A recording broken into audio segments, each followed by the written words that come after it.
7 kebiasaan pagi orang rapi yang bikin rumah tetap bersih sepanjang hari.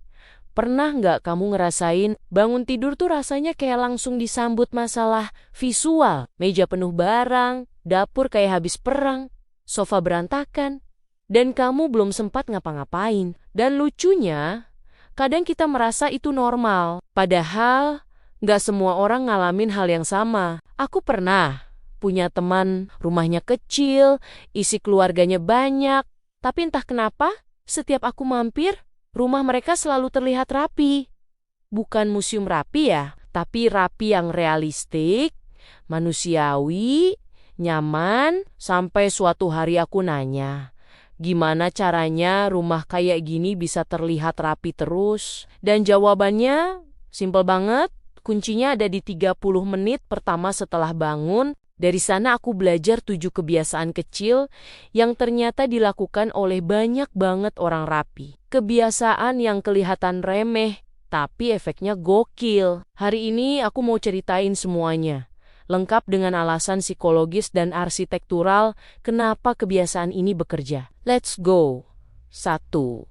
Mereka selalu menyelesaikan satu kemenangan kecil di pagi hari. Orang rapi itu nggak nunggu mood datang. Mereka bikin mood itu muncul. Makanya, mereka punya satu kebiasaan kecil begitu bangun. Merapikan selimut, menata bantal, melipat jaket atau baju yang kebuang semalam, atur ulang meja kecil. Kenapa ini penting? Secara psikologi, otak manusia suka pencapaian cepat.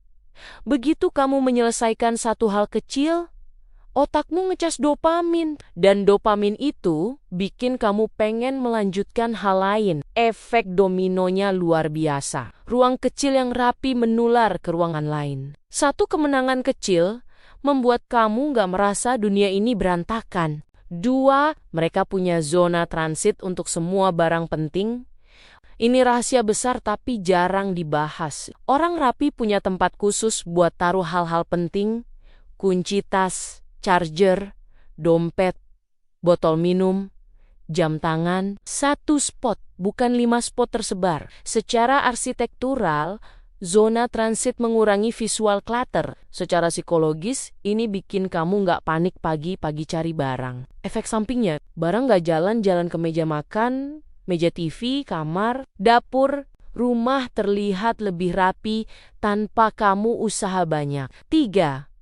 Mereka selalu mengosongkan minimal satu permukaan besar. Ini trik interior designer banget. Orang rapi paham bahwa permukaan besar yang bersih memberikan ilusi ruangan yang lebih tertata. Bisa meja makan, countertop dapur, atau meja kopi. Mereka nggak selalu ngebersihin semuanya, tapi ada satu area yang wajib kosong setiap pagi. Kenapa? Karena rumah yang punya anchor point visual yang rapi membuat area lain terasa lebih terkendali. Dan ini ngaruh ke mood sepanjang hari. 4. Mereka menyelesaikan sisa semalam sebelum jadi beban hari ini, baju yang ditinggal tadi malam, gelas-gelas bekas minum, tisu bekas, piring yang belum dicuci, snack bareng keluarga, kecil-kecil tapi kalau numpuk. Itu gangguan visual. Orang rapi ngerti bahwa barang yang nunggu diberesin lebih dari 12 jam akan terasa 70% lebih berat untuk diselesaikan. Ini data psikologi perilaku, makanya mereka punya ritual kecil. Setelah sarapan atau sebelum mandi, mereka menyapu hal-hal sisa malam sebelumnya.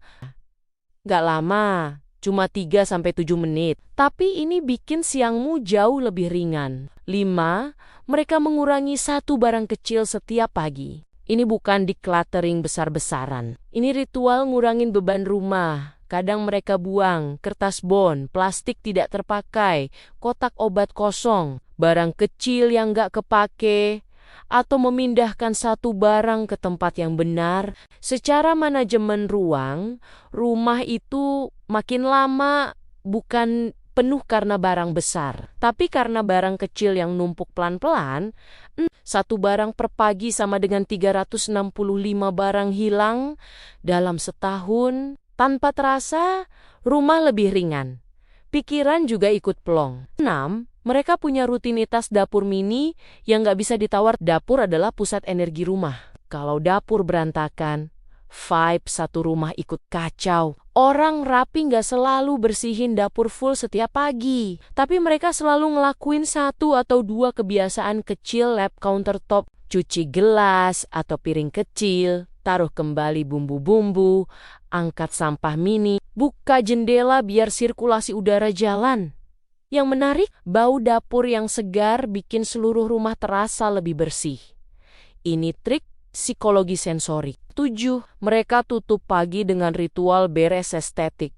Ini bagian favoritku. Ritual ini biasanya cuma hal-hal yang bikin rumah terlihat siap menjalani hari. Salah satu contohnya adalah menyusun bantal sofa jadi rapi, buka semua tirai biar cahaya masuk, nyalain diffuser, menaruh tanaman ke posisi yang pas, atau sekadar menyemprot sedikit wewangian ruangan. Ritual penutup pagi itu semacam tombol start untuk hari baru. Ini bikin rumah terasa hidup, rapi, dan entah kenapa mood kamu naik banget. Penutup rapi itu bukan tentang sempurna, tapi tentang konsistensi kecil. Orang rapi itu bukan orang yang punya banyak waktu, bukan orang yang hidupnya ideal. Mereka cuma punya ritual kecil tapi konsisten yang bikin rumah terlihat effortless, bersih. Kalau kamu ngerasa rumahmu terlalu berantakan, jangan mulai dari operasi besar. Mulai dari satu kebiasaan kecil, satu victory tiap pagi, pelan-pelan. Kebiasaan itu berubah jadi gaya hidup. Dan tiba-tiba, kamu jadi orang rapi itu sendiri. Kalau kamu punya kebiasaan pagi lain yang bikin rumah terasa lebih terkontrol, cerita di kolom komentar ya. Siapa tahu kebiasaanmu bisa bantu orang lain. Besok kita mulai dari kebiasaan pertama. Ya udah gitu dulu, sampai ketemu lagi. Salam semangat.